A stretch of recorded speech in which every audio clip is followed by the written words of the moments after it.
सोमनाथं भक्तिप्रदानाय व्रतावतारं तं सोमनाथं शरणं प्रपद्ये।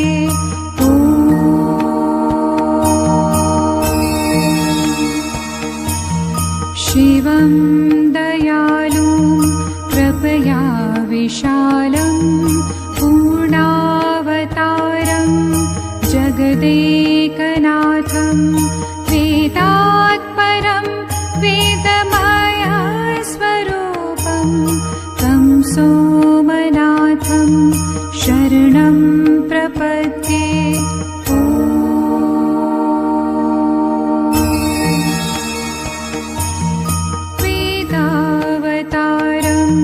निजवेदरूपं ज्ञानस्वरूपं गुरुज्योतिरूपं स्ववामभागे गिरिजासमेतं तं सोमनाथं शरणं प्रपद्ये।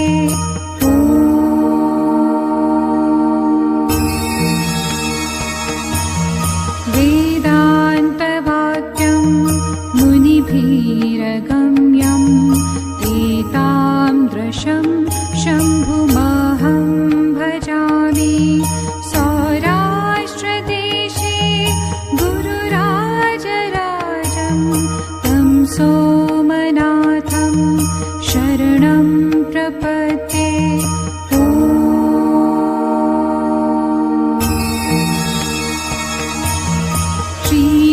श्रीयन्त्रराजं गुरुयन्त्रराजं शशाङ्कसूर्याग्नित्रिनेत्रनाथं ब्रह्मादिभिर्सेवितपादपद्मं तं सोमनाथं शरणं प्रपद्ये।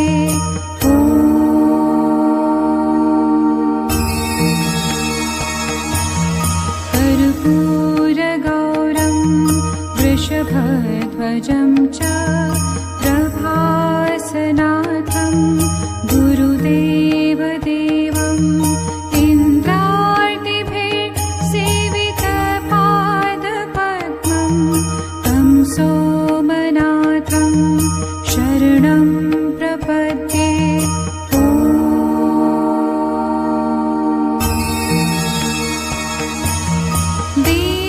देवाधिदेवं शिवशूलपाणिं विश्वात्मकं कारणदेव्यलिङ्गं षट्शास्त्रवाक्ये श्रुतिभिरगम्यं तं सोमनाथं शरणं प्रपद्ये।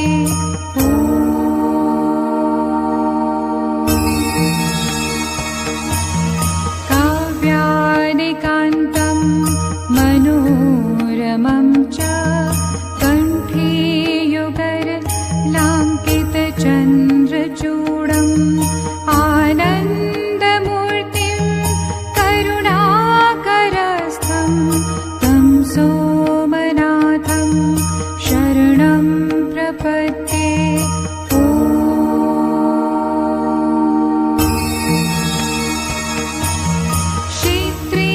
प्रभासे शिवसोमनाथं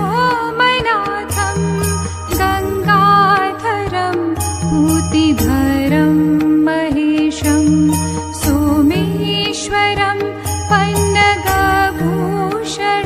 च तं सोमनाथं शरणं प्रपद्ये।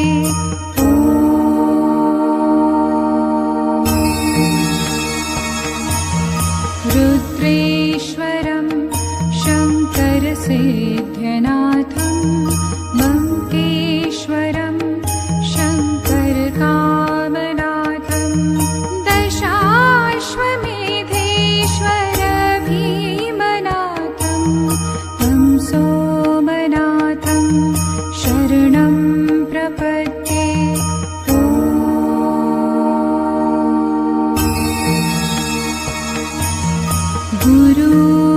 गुरुस्वरूपेण कृतं स्तुतिमन्तरं च स्तोत्रं सर्वार्थदं मुक्तिप्रदं द्विजानां